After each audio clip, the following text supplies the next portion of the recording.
I want to start by saying that I don't have the best relationship with my mom. I have an older sister, and growing up my mom always tended to control me and tried to override any decisions I make, saying that I was young and naive and she always knew better. I cut contact with her for a few months after she tried to get involved in my marriage.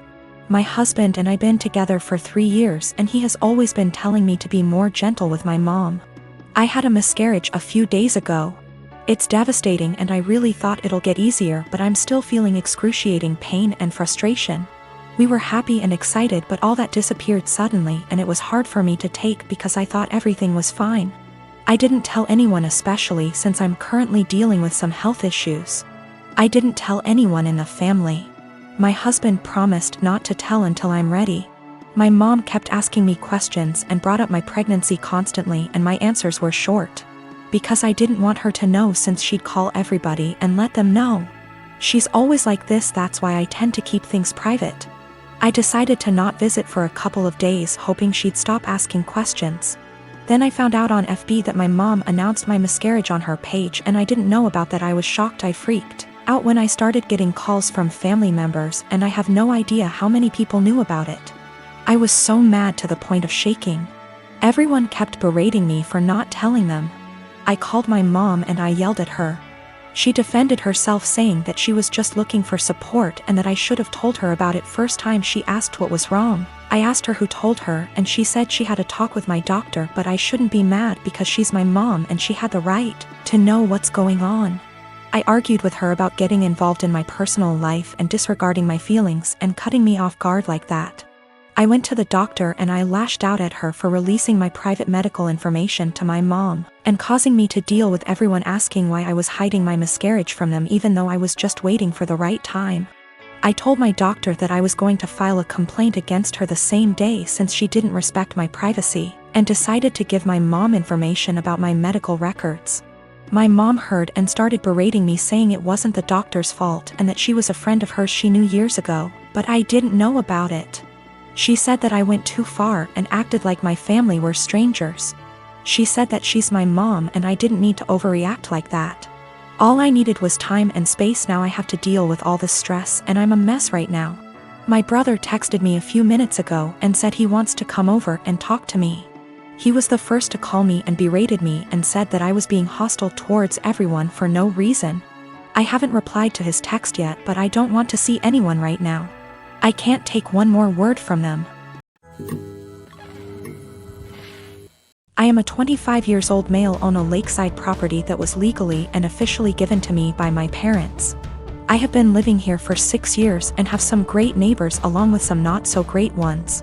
Of all my neighbors, I have only ever had problems with one who lives right next door, named Mariette. She first moved in early this summer as she had the former house on her property demolished and rebuilt. My problems started with her over the use of my wood stove and fireplaces. With the temperatures getting colder, I have started to use them daily.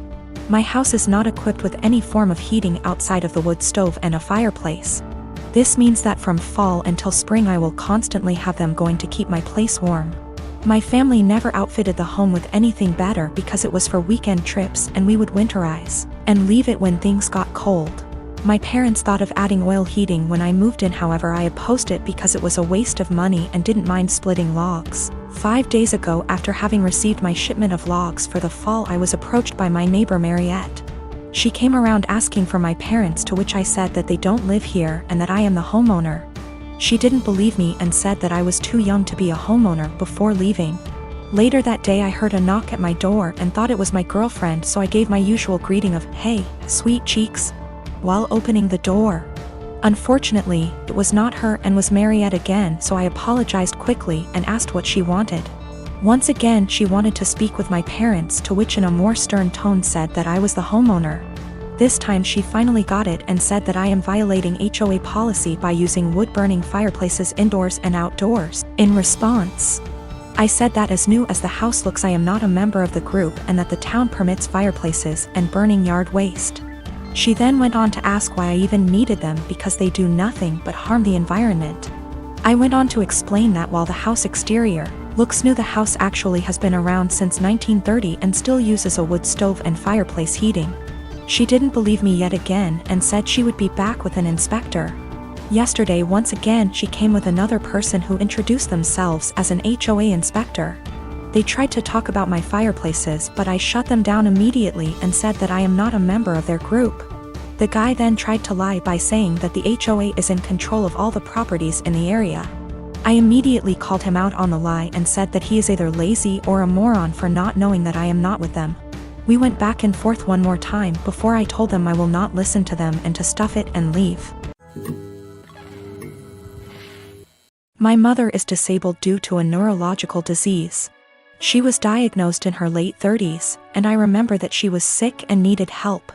I used to really look up to her as a super mom who could overcome any obstacle. That was until my father died. My father died over 10 years ago when I was still in high school. At that time my brother and I lived with my parents. I got a job when I was in high school after he left, cleaning the house, mowing the grass, buying food with money from work, paying bills when I could, the minimum wage is low, and cooking dinner for my mom and myself almost every night. My brother was rarely at home, except to sleep or because he needed money. Over the years, my brother has been in and out of prison dozens and dozens of times for everything from drunk driving to drug possession to stealing from our mother to assault. He is currently incarcerated. No one mentions him or expects anything of him, except my mother who, in violation of a court order for her own protection that she herself asked for, sends him money and speaks to him weekly as well as sends letters. Back to my father's death, a 7-month bout with illness.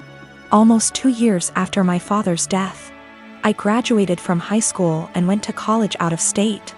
I sent money to my mom when I was in college, and I distinctly remember, for example, using my scholarship I got in December to buy Christmas presents for my mom and brother, because I knew they wouldn't have anything if I won't buy.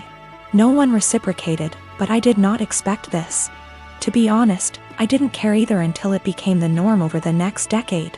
That very Christmas, I was barely 18 years old, and I was collecting pennies to buy a cheap refrigerator after I returned home for the winter holidays with gifts, only to realize that there was no food in the house. My brother, in a drug-fueled rage, tore down the Christmas tree I had bought and decorated and threatened to kill himself if I didn't give him the money because no one loved him, and that would prove that I cared.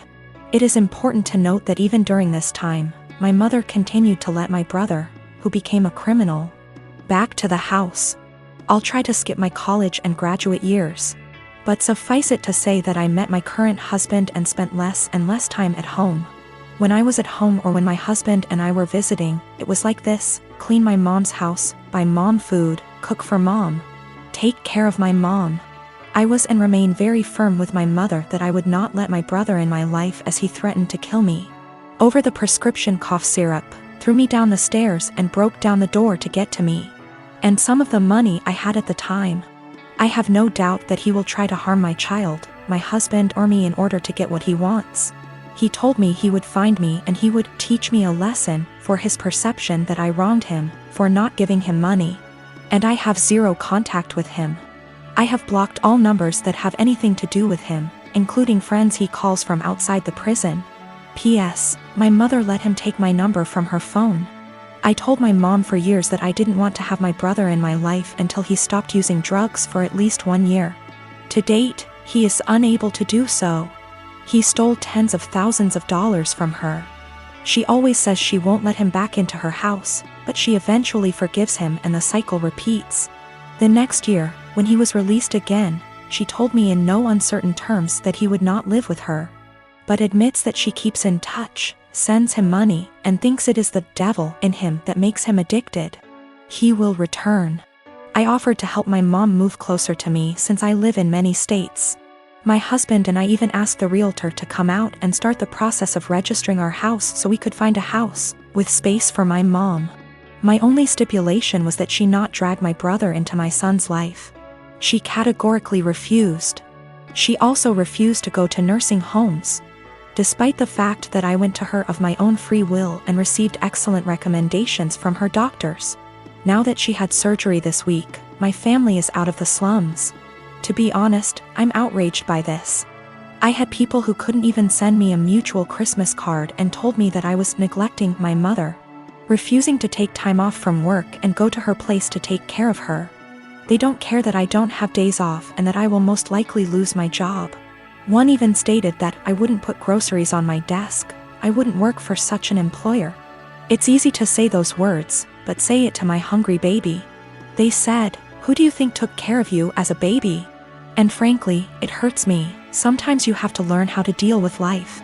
You can't just ignore it, because getting on with life means losing your job. Walking away from my toddler in his growing up years and taking care of my mother, I guess? You can probably tell at this point that I'm fed up. I am in a stalemate when literally the only surviving family members tell me to quit my job, my family, my young child, to take care of my mom and help her. They also refuse to give a timeline, saying it will be as long as she needs it. I am expected to take care of her 24 hours a day, 7 days a week, no questions asked. I also feel strongly that they resent my mother for asking them to do me a service. Even though I have explained many times that I offered her to stay with us and have the operation here, at no cost to her, mind you. And she refused. In response, they tell me that she has the right to be close to her friends. I also tried to explain that by bowing to her at every call. They give her an opportunity, but they don't want to hear it. They don't seem to hear me when I try to explain that. For example, helping her get out of the physical therapy room a week and a half before her doctor's recommendation gives her an opportunity, and ultimately hurts her independence. She is used to everyone doing everything for her. For example, during the last visit she was very upset that I did not take her to Walmart, because she had to go there almost before the baby went to bed. It was not emergency. She wanted to look around. My mother, in all this confusion, has taken the position that although she doesn't want me to lose my job, a good daughter should take care of her mother. Frankly, I am very hostile to this statement, because my mother did not call me on my birthday before my father died. I tried to build some kind of relationship with my son. I always try to chat with them or talk on the phone. And in the last 12 years I can count on the fingers of one hand how many times she called me just to tell me about me, or my son, or ask how we are doing. If she does call, there is always an ulterior motive, money for my brother or for her because she gave my brother everything. I'm on the edge. I can't work full-time, take care of my family, and expect to hear several times a week how bad a person I am for refusing to give up everything I've worked so hard to take care of mine, mother. No matter what, I love my mom. My husband and his family saw it unfold and several people remarked, "Why are you even trying?" Meaning trying to schedule calls so she can talk / see my son. I invited her to my house earlier this month, scheduled plane tickets, airport assistance, etc. Just to watch her play on her phone or spend time playing with the dog instead of reading a book to my little one who just wanted her attention. Today, as if the last straw was needed, I called to check on her and she stated that she was going home against the doctor's orders because her dog needed her, because the dog was sick. First, he has a very minor skin condition that is almost 100% cured thanks to her friend giving him a prescribed ointment. Secondly, my little one got sick this week, meaning he didn't go to kindergarten for 3 days. And even after I told her about it, she never called to find out how he was. Just like she never called to check on him when he came down with the flu last year, or when he had a mysterious week and a half illness earlier this year that resulted in 4 doctor visits and a temperature of 104 degrees. I can't take it anymore. I am literally writing this as a last resort. My husband tells me not to talk to anyone. That's the whole family I have left except for one paternal aunt, because he sees me cry when hurtful comments and guilt come into play. He sees me trying to hide it from my child. But then I feel like I'm giving them what they want, right? Look at little Miss Potato, such a bad person and so inept at dealing with life. She just chose to ignore us all. But I can't defend myself all day in front of extended family members whom I've seen for over 10 years. And in some cases over 2 decades. Nothing I say will ever be good enough. I was told in no uncertain terms that I was a terrible person because I refused to leave my husband and young child and move across the county to take care of my mother. Postscript, I am not subject to the FMLA. My employer is not large enough and there is no comparable law in my state. I have 1 day of vacation left due to my son getting sick earlier this year. My husband gets almost 3 times as many days off, so took many more days to take care of him. In general, I do not want to lose my job or look for another one. It's a good job, it's just limited to a small company. She refused to move in with me. Either my husband and I are building a mother-in-law, or we are moving to a bigger house. Any aid agency or nursing home. She hesitates about allowing housework, but contradicts herself on the matter, telling me that Susie can help her if she needs anything, or that she has friends she can call, or, more often than not, she does well and can take care of herself. She wants help, but only when she wants it and only on her own terms. She told me that she would not end her relationship with my brother.